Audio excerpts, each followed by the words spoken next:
ரிஸ்கான் time YouTube சேனலுக்கு உங்களை அன்புடன் வரவேற்கின்றேன்.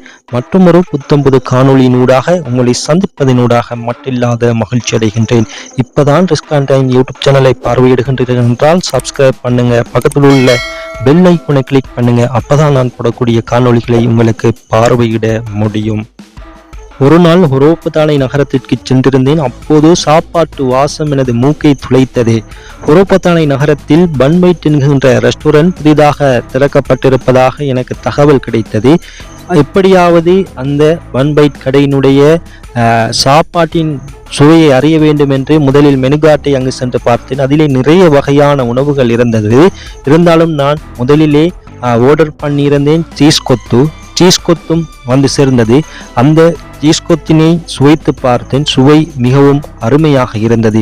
இப்படியொரு சாப்பாட்டை நான் முதலில் சாப்பிட்டிருந்தேன். சுவை மிகவும் அருமையாக இருந்தது. அதனை சுவைத்துவிட்டு அதன் பிறகு நான் ஆர்டர் பண்ணியிருந்தேன் டொல்பின் கொத்து. அதனை எவ்வாறு போடுகின்றார்கள் என்பதனை அவர்கள் டொல்பின் கொத்து போடுகின்ற இடத்திற்கு சென்று பார்வையிட்டேன். அங்கே அவர்கள் டொல்பின் கொத்துக்களை எங்களுக்கு போட்டு தந்தார்கள்.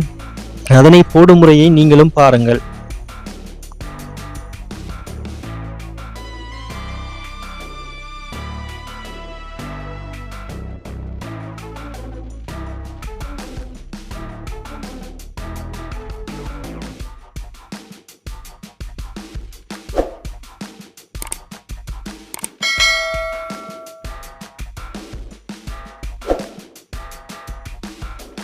டொல்பின் கொத்து நாங்கள் இருந்த டேபிளுக்கு வந்தது. அதனை எவ்வாறாவது சுவைத்து அதனுடைய சுவையை உங்களுக்கு அறிய தர வேண்டும் என்று நான் இருந்தேன்.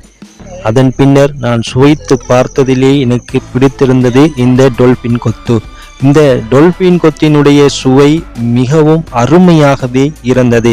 அந்த டொல்பின் கொத்தினை சுவைத்து விட்டு அதன் பின்னர் ஆர்டர் பண்ணினோம் ஃப்ரூட் சலட். அதுவும் எங்களுக்கு வந்து சேர்ந்திருந்தது. அந்த ஃப்ரூட் சலட்டினையும் சுவைத்து பார்த்தோம். சுவை அருமையாக இருந்தது.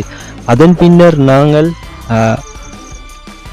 சாப்பிட்டதன் பில்லை கொடுத்துவிட்டு நாங்கள் பன்வைட் ரெஸ்டாரண்டில் இருந்து விடைபெற்றோம்.